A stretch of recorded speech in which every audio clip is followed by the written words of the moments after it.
ආයිබෝවන් මිත්‍රවරුනි පසුගිය දින 5ක නිහඬියාවකින් පස්සේ අද මම ඕගොල්ලන් එක්ක කතා කරන්න එන්නේ විශේෂ කාරණාවක්.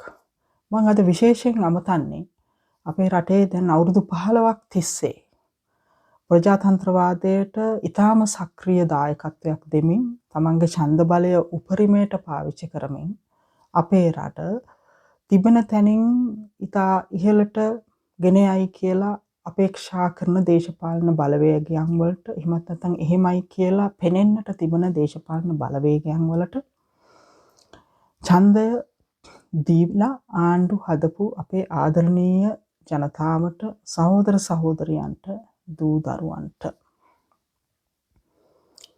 මිත්‍රවරුනි ඒ පිරිස දේශපාලනිකව ඉතාම සක්‍රීයයි.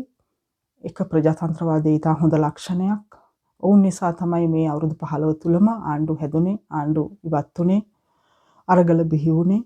ඒ පිරිස නිසා ප්‍රජාතන්ත්‍රවාදයට සක්‍රීය දායක නොවී ඉන්න ලොකු ඡන්ද ප්‍රමාණයක් තියෙන රටක ඇත්තටම ඒ පිරිසට එක පැත්තකින් අපි ස්තුතිවන්ත වෙන්න ඕනේ මේක ආරක්ෂා කරගන්න ඡන්දේ පාවිච්චි කරලා ආණ්ඩු හදපු එක ගැන.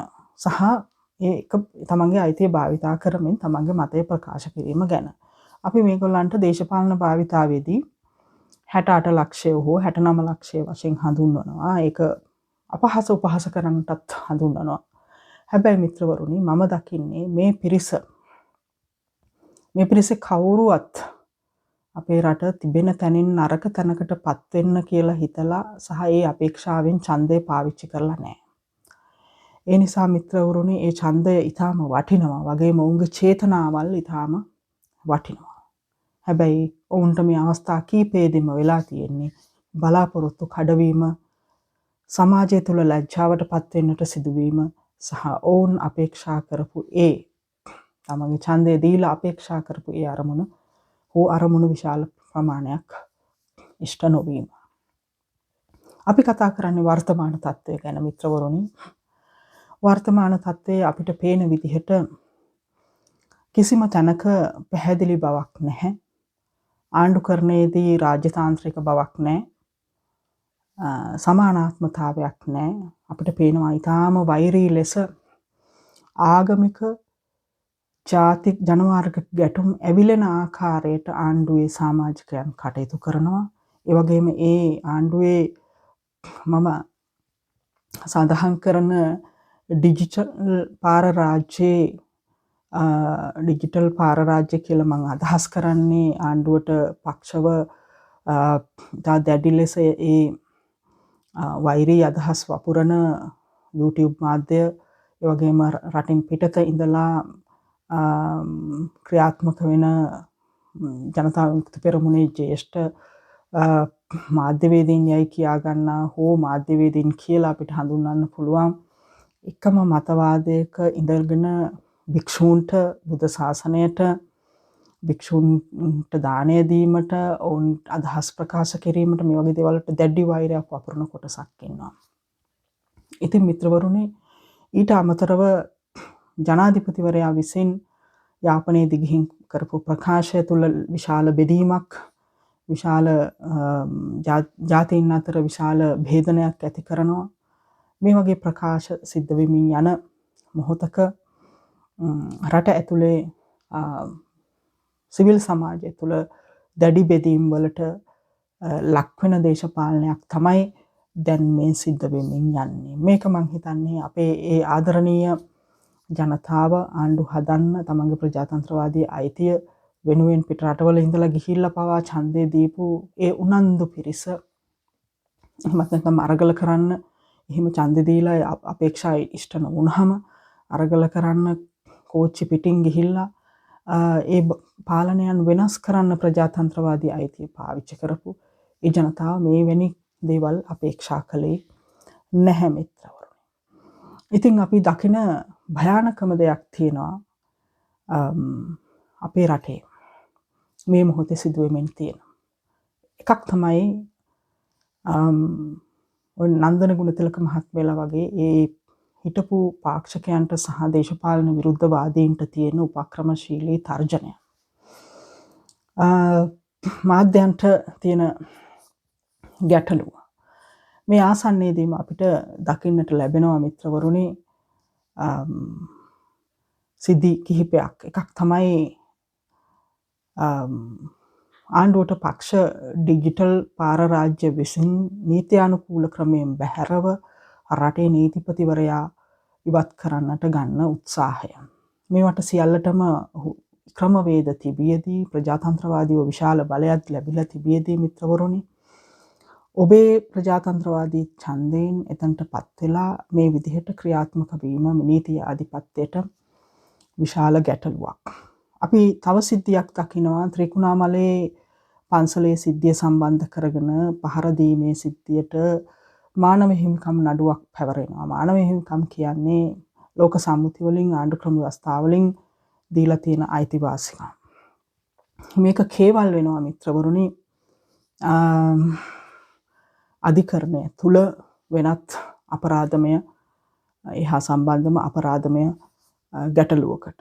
එතකොට පොලිසිය ඉල්ලා හිටනවා මේ නඩුව ඉල්ලාස් කරගන්න මේ නඩුවට සමත වෙන්න නම් මේ නඩුවට එකඟ වෙන්න නම් මානව හිමිකම් නඩුව ඉල්ලා අස් කරගන්න කියලා ප්‍රසිද්ධිය අධිකරණය. ඒක එකක් අධිකරණයට අපහාස කිරීමක්, පොලිසිය විසින් ආණ්ඩු ක්‍රම ව්‍යවස්ථාව උල්ලංඝනය කිරීමක්, ඒ වගේම ජනතාවට තියෙන මානව හිමිකම් දැඩි විවාදයට බඳුන් වීම. ඊළඟ කාරණේ හැටියට මම ඔබට අද පැහැදිලිවම කියන්න ඕන මිත්‍රවරුනි පාර්ලිමේන්තුවේ නියෝජ්‍ය ලේකම්වරයාගේ වැඩතහනමක් පරීක්ෂණයකින් තොරව වැඩතහනමකට ලක් වෙලා තියෙනවා. කතානායකවරයා සම්බන්ධ සිද්ධියක් හෙළිකිරීම යයි සැකපිට චෝදනාවක් නැහැ කියන්න අපිට තාම දත්ත නැහැ. හැබැයි ඔහුගේ වැඩතහනම් වෙලා තියෙනවා. කතානායකවරයාගේ පෞද්ගලික සමීප ලිංගික කාර්යයක් දැකලා ඒක ප්‍රචාරය කරායි කියන කතාව තමයි අපිට මාධ්‍ය වලින් දන්න ලැබෙන්නේ. ඊළඟට මිත්‍රවරුනි සන්ධ්‍යා එක්නැලිගොඩ මහත්මිය ගැන ඔබ දන්නවා. ඇගේ සැමියා අතුරුදන් කිරීම හෝ මරා දැමීම තුළ ඇය වසර ගාණක් සැමියාට යුක්තිය ඉල්ලමින් තාම විශාල ගණයේ පීඩාවකින් සැමියා සොයමින් ඔහුට යුක්තිය ඉල්ලා සිටින කාන්තාවක්. එතුමිය අපිට නූතනයේ එවැනි සටනක් කරන කාන්තාවක් ලංකාවේ ඉන්නවා කියලා මට පේන්නේ නැහැ. ලෝකයේ එහෙම කාන්තාවන් 100ක් දෙනා අතරටත් එතුමිය ඇවිල්ලා තියෙනවා. ඉතින් එතුමිය මේ පහුගියදා තිබුණු නඩු ගැනත් එතුමියගේ සමාජ මාධ්‍යවල සටහනක් කරලා තිබුණා මිත්‍රවරුනි. මේ දේවල් ඔක්කොම එක ඊයේ වෙනකොට එතුමියට මරණ තර්ජනය කරලා තියෙනවා.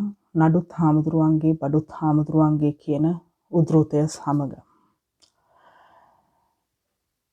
එතකොට නඩු සහ බඩු දෙකම හාමුදුරුවන්ගේ නම් ඒක අනිවාර්යයෙන්ම රජයට ආණ්ඩුවට ආණ්ඩුවේ දේශපාලනයට සම්බන්ධයි කියන කතාව අපිට වළක්වා ගන්නට ඒ ඇති වෙන හිතවිල්ල අපිට වළක්වා ගන්නට බැහැ මිත්‍රවරුනි.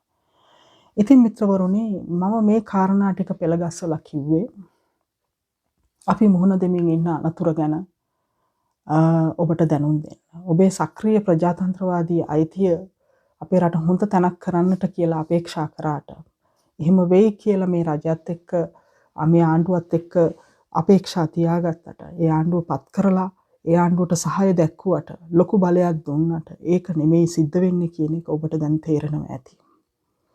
රටක නීති ආධිපත්‍ය නැත්තම් මිත්‍රවරුනි එතනින් එහාට ඒ රටේ ස්ථාවරත්වයක් තියෙන විදිහක් නැහැ.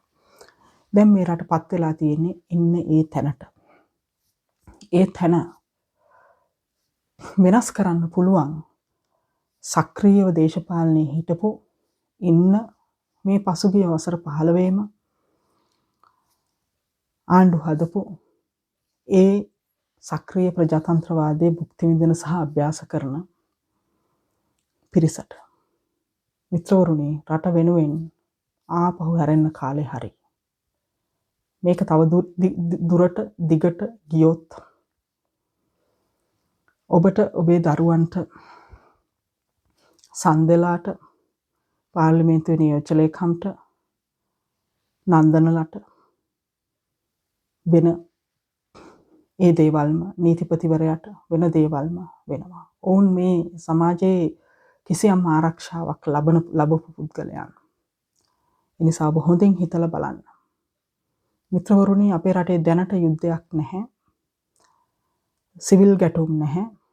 ඒත් යුරෝපයේ සරණාගතභාවය ඉල්ලන ශ්‍රී ලාංකිකයන්ගේ ප්‍රමාණය, විශේෂයෙන් මම කතා කරන්නේ ජර්මනියේ සරණාගතයන් සම්බන්ධයෙන්, මට මගේ හිතවත් නීතිඥයෙක් කිව්වා මේ ශ්‍රී ලංකාවෙන් හිතාගන්න බැරි ප්‍රමාණයක් මේ මොහොතේ රටේ කිසිම ගැටුමක් නැතුව සරණාගතභාවය ඉල්ලලා තියෙනවා කියලා. එතකොට ඔබට යට තියෙන පීඩනය වැටහෙන්නට ඕනේ. ඒ නිසා මම ඊටාම ගෞරවයෙන් මේ ප්‍රජාතන්ත්‍රවාදයේ රකින්න මේ සක්‍රීය 68 ලක්ෂය හෝ 69 ලක්ෂය කියන පිරිසට මම ආරාධනා කරනවා මේ ප්‍රජාතන්ත්‍රවාදය දැන් රකින්න ආපහු හැරෙන්න කාලය හරි. ඒ යුතුයකම ඔබ කරන්න. ඒක ඊටාම අවශ්‍ය මොහොත මේ තවත් මෙය විනාශයට යන්නට පෙර. ස්තුතියි. නැවත හමු.